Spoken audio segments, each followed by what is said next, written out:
So something I've talked about a little bit on this channel, but not a ton, is my love of Kosoge titles. Experimental fighting games with a novel concept that are good fun for friends or just to toy around with for an afternoon. Occasionally, I see some really weird and wacky stuff, and I'd like to start sharing some of that with you all here. A few days ago, someone sent me a link to a very bizarre game, and after playing it for a little bit, I had to show it off for the channel. The kind of game where you can have carnage fight an actual gun. Everyone, let me introduce you to VRast, the VR model fighting game. VRast is a Japanese fighting game made in 2020 by indie developer RC Cobalt. It seems like while the game is still pretty underground, it's seen a resurgence as of recent due both to the developer constantly updating the game, as well as putting it on itch.io. As mentioned before, the main appeal of the game is that the game supports model imports through Pixiv's VRoid Model hub. This allows for layers of customization and the ability to create some really cool matchups. But how does the game work? Let's get into it. Gameplay-wise, the game is very simple. It's a 6-button fighter like Street Fighter with 3 punch and 3 kick buttons. In addition, you have the expected crouching and jumping variations of these attacks. Lastly, each character has 4 special moves. These are done by a quarter circle either forwards or backwards, and a punch or kick input.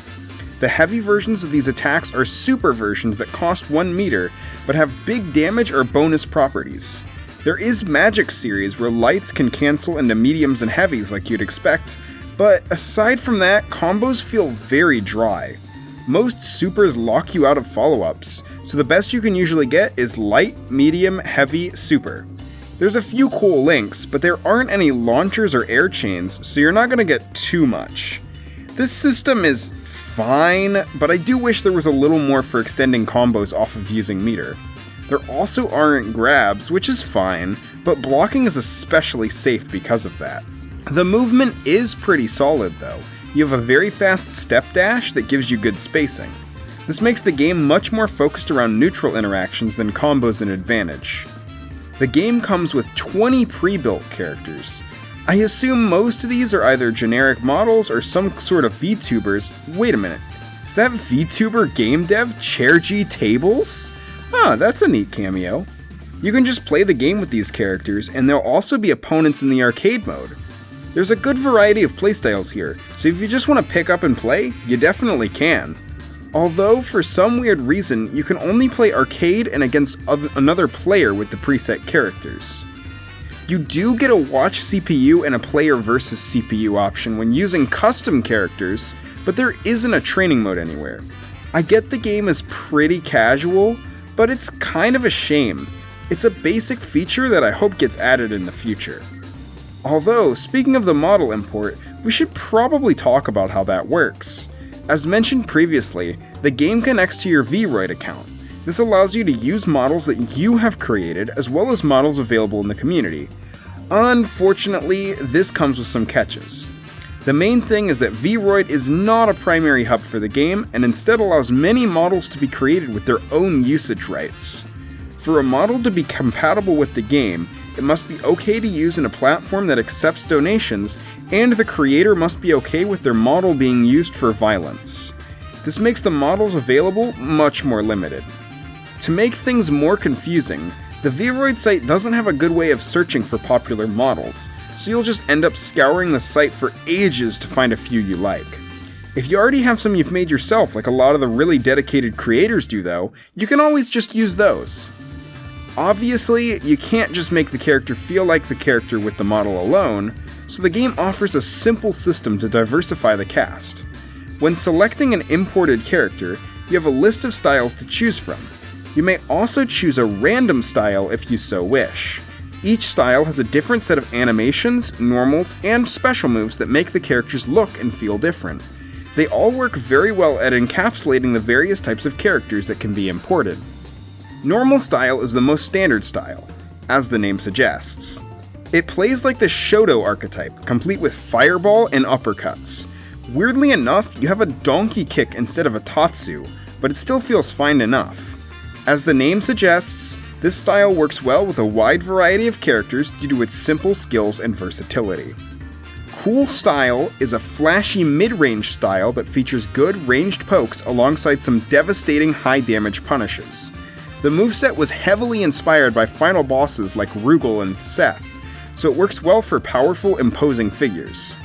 Also, the air punch attack kinda looks like a missile strike, so it also fits very well on mecha characters. Unhinged and powerful, wild style characters stay low to the ground, almost appearing to be crawling.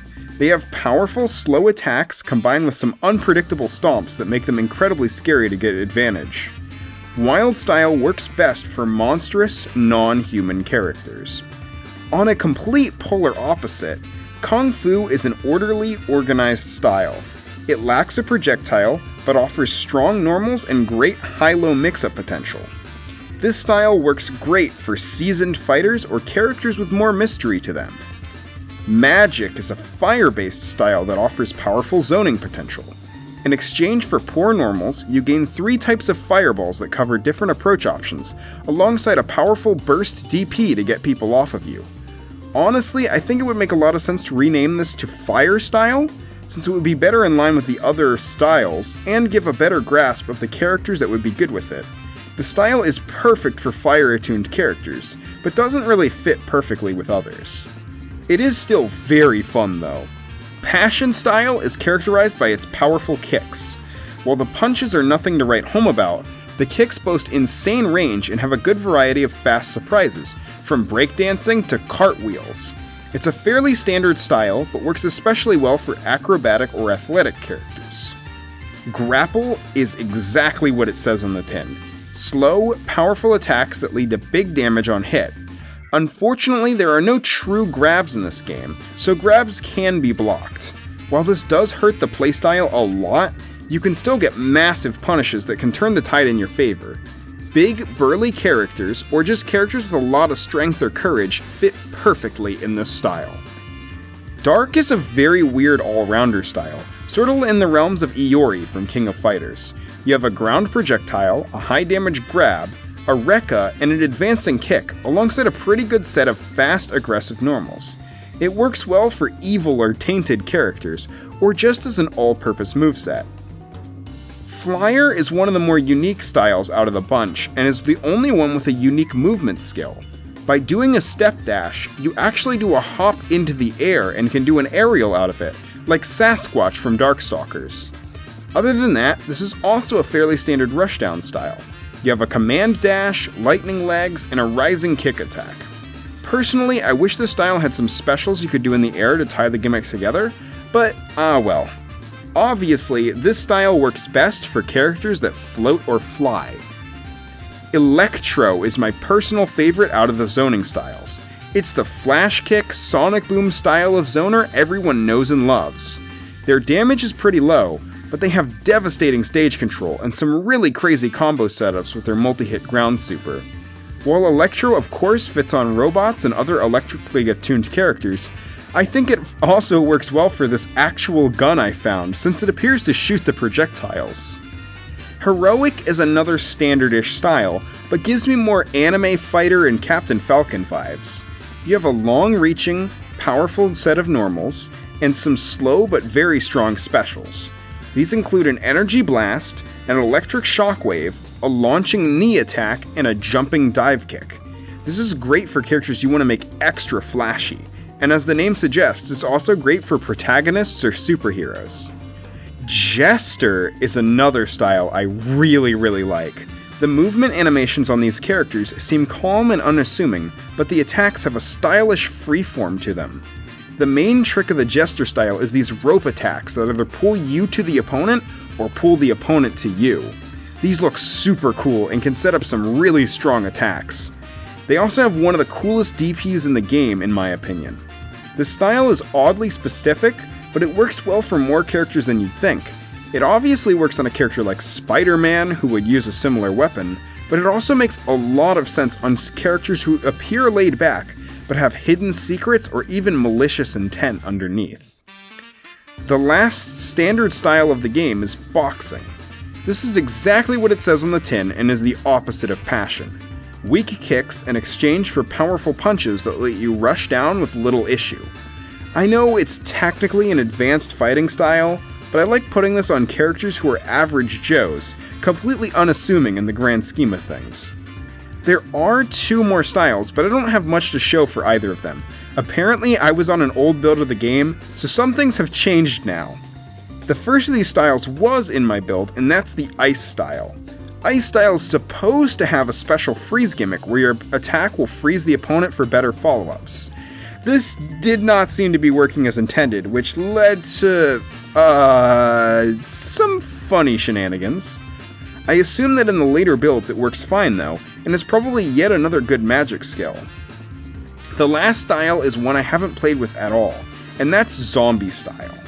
Zombie style features attacks that work with the human anatomy, but look uncanny on a human character.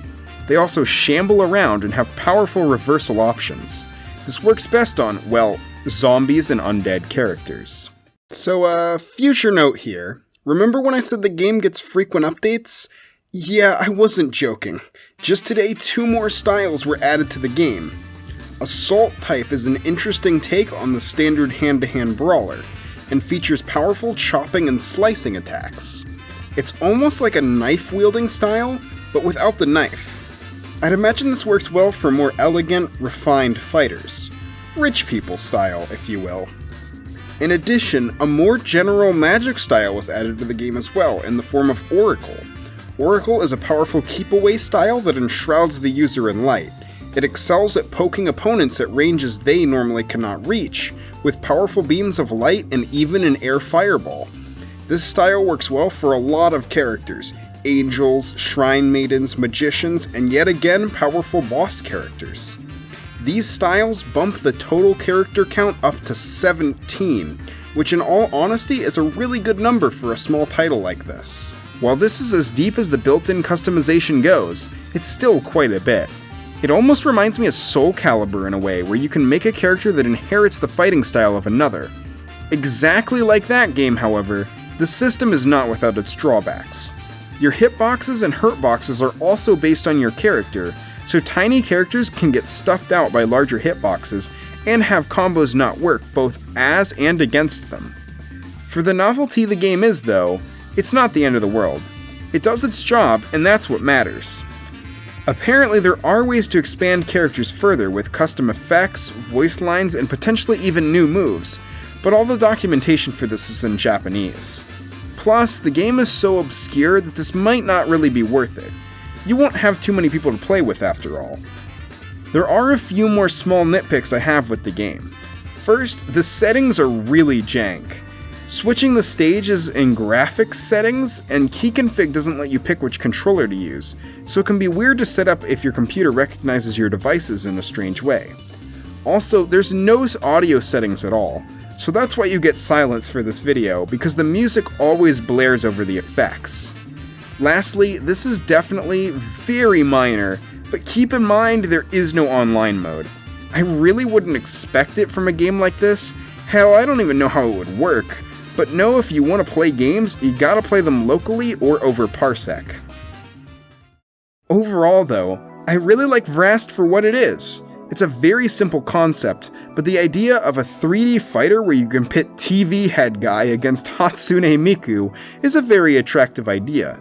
I'd love to see the concept expanded upon with more combo depth, and I think it's got a lot of potential. As of now though, it costs $0 to hop in and give it a try, so if you're looking for something for a fun afternoon, I highly recommend you check this out.